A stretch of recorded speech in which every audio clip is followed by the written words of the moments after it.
Hello friends, ഇന്ന് ഞാൻ തയ്യാറാക്കുന്നത് ഒരു ബീഫ് വരട്ടാണ്. നമ്മൾ സാധാരണ വരട്ടുന്നതിൽ കുറച്ച് വ്യത്യസ്തമായിട്ട് ആണ് കേട്ടോ ഞാനിന്ന് ബീഫ് വരട്ടുന്നത്. അപ്പോൾ വീഡിയോ സ്കിപ്പ് ചെയ്യാതെ മുഴുവനായും കാണുക. നിങ്ങൾ ആദ്യമായിട്ടാണ് എൻ്റെ ചാനൽ കാണുന്നതെങ്കിൽ ഒന്ന് സബ്സ്ക്രൈബ് ചെയ്യാനും മറക്കരുത്. ഇനി അതിന് വേണ്ടി 1 കിലോ ബീഫാണ് ഞാൻ എടുത്തിട്ടുള്ളത്. ഇത് നമുക്ക് അതൊന്ന് വേവിച്ചെടുക്കണം. അപ്പോൾ ഇതിലേക്ക് വേണ്ടി ഞാനിതാ 1 ടീസ്പൂൺ മുളക് പൊടി, 1 ടീസ്പൂൺ മഞ്ഞൾപ്പൊടി, അതുപോലെ തന്നെ 1 ടീസ്പൂൺ മല്ലിപ്പൊടിയും കൂടി ഇട്ട് കൊടുത്തിട്ട് ആവശ്യത്തിനുള്ള ഉപ്പും കൂടി ചേർക്കുക. കുറച്ച് കറിവേപ്പില കൂടി ഇട്ട് കൊടുത്ത് നമുക്കിത് നല്ലൊന്ന് കുഴച്ചെടുക്കണം. എന്നിട്ടിത് ഒരു കുക്കറിലിട്ട് വേവിച്ചെടുക്കുക.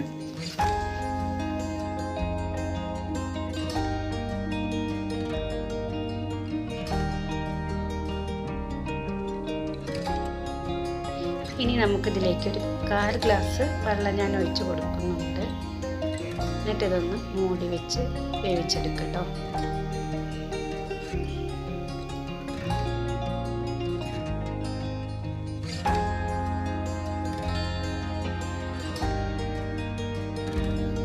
ഇപ്പോൾ ഇതാ നമ്മളെ ബീഫ് വെന്ത് വന്നിട്ടുണ്ട്.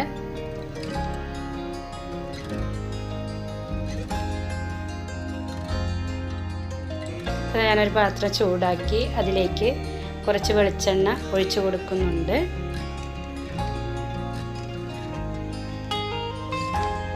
ഇനി ഇതിലേക്ക് വേണ്ടത് തേങ്ങയാണ്. ചെറിയ കഷ്ണങ്ങളായി മുറിച്ചെടുത്തതാണ് കേട്ടോ തേങ്ങ.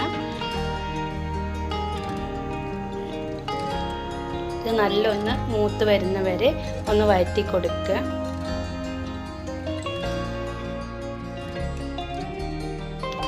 കണ്ടില്ലേ, ബ്രൗൺ നിറമായി വന്നിട്ടുണ്ട്. ഈ സമയത്ത് നമുക്ക് തേങ്ങ ഇതിൽ നിന്ന് മാറ്റണം.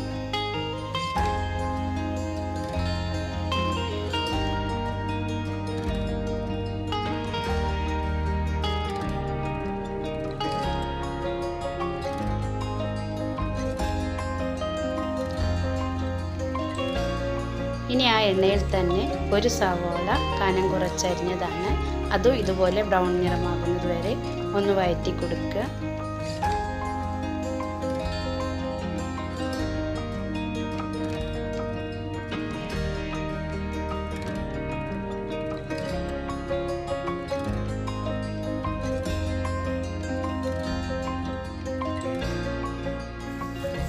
അതാ ഏകദേശം ബ്രൗൺ നിറമായി വന്നിട്ടുണ്ട്.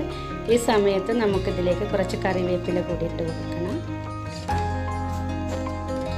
ഇനി അതൊന്ന് എണ്ണയിലിട്ടിട്ടൊന്ന് വഴറ്റി എടുത്തതിന് ശേഷം നമുക്കിതൊരു പാത്രത്തിലേക്ക് മാറ്റാം.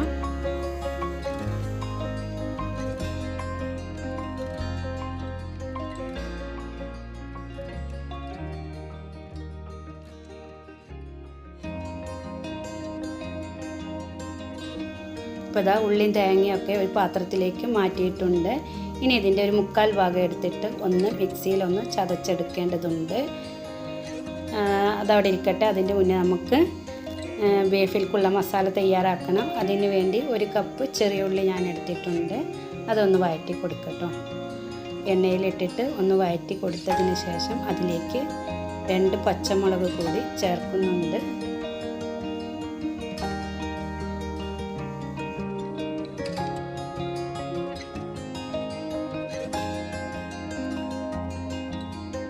ഇനി ഇതിലേക്ക് വേണ്ടത് ഇഞ്ചി വെളുത്തുള്ളി ചതച്ചതാണ്.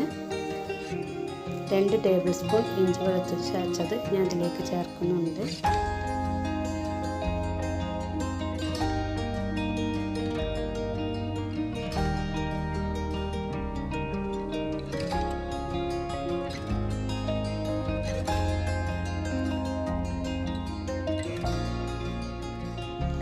ഇനി ഇത് നല്ലൊന്ന് മൂത്ത് വന്നതിന് ശേഷം ഇഞ്ചി വെളുത്തുള്ളിൻ്റെ ആ പച്ച ടേസ്റ്റൊക്കെ ഒന്ന് മാറി വന്നതിന് ശേഷം വേണം ഇതിലേക്ക് തക്കാളി ഇട്ട് കൊടുക്കാൻ. ഒരു വലിയൊരു തക്കാളി ചെറിയ കഷ്ണങ്ങളായി മുറിച്ച് ഞാൻ ഇതിലേക്ക് ചേർക്കുന്നുണ്ട്.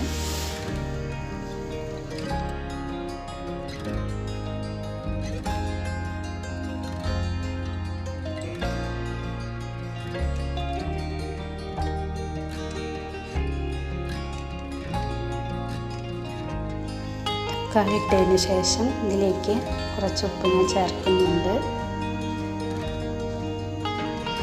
ഇറച്ചിയിൽ ഉപ്പ് ചേർത്തതാണ്, മസാലയൊക്കെയുള്ള ഉപ്പാണ് ഇപ്പോൾ ഞാൻ ചേർത്തിട്ടുള്ളത്. ഇനി ഇതിലേക്ക് 2 ടീസ്പൂണ് ഉണക്കൽ മുളക് ചതച്ചതാണ് കേട്ടോ, വറുത്ത് പൊടിച്ചതാണ്, വറുത്തൊന്ന് ചതച്ചെടുത്തതാണ്.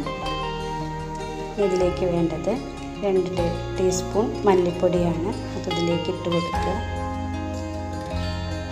ഇതിലേക്ക് വേണ്ടത് 1 ടീസ്പൂൺ ഗരം മസാലയാണ്, 1/2 ടീസ്പൂൺ കുരുമുളക് പൊടി കൂടി ചേർത്തിട്ടുണ്ട്. ഇനി ഇത് നല്ലൊന്ന് മിക്സാക്കി എടുക്കുക കേട്ടോ, ചെറുതീയിൽ.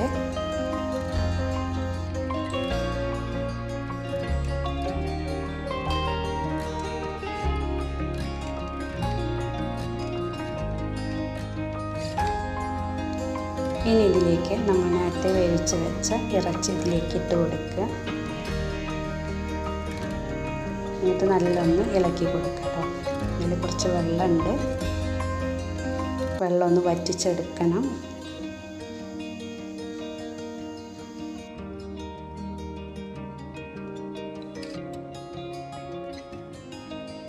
ഇനി ഇതിലേക്ക് നമ്മൾ നേരത്തെ വറുത്ത് വെച്ച ഉള്ളിയും തേങ്ങാൻ്റെ കഷ്ണങ്ങളും ഇല്ലേ, അതൊക്കെ ഒന്ന് മിക്സിയിലിട്ടൊന്ന് ചതച്ചെടുക്കണം.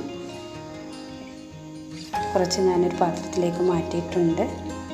ഇതൊക്കെ ചതച്ചെടുത്തത് ഇതിലേക്ക് ഇട്ട് കൊടുക്കുക, ഇറച്ചിയിലേക്ക് ഇട്ട് കൊടുക്കുക.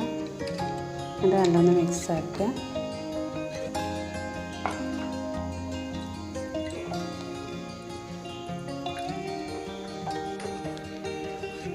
കറി ഒക്കെ വേണമെന്നാണെങ്കിൽ ഇതുപോലെ തന്നെ കഴിക്കാം കേട്ടോ. നമുക്ക് ചപ്പാത്തീൻ്റെ, പൊറാട്ടയുടെ, നെയ്ച്ചോറിൻ്റെ ഒക്കെ കൂടെ നല്ല കോമ്പിനേഷനാണ്. ഇതുപോലെ കഴിക്കാൻ നല്ല ടേസ്റ്റാണ് കേട്ടോ. ഞാനിത് വരട്ടാണ് ചെയ്യുന്നത്, അതുകൊണ്ട് വെള്ളം വറ്റിച്ചെടുക്കണം. ഇതുപോലെ അപ്പോൾ അതാ വെള്ളമൊക്കെ വറ്റി വന്നിട്ടുണ്ട്, കണ്ടില്ലേ.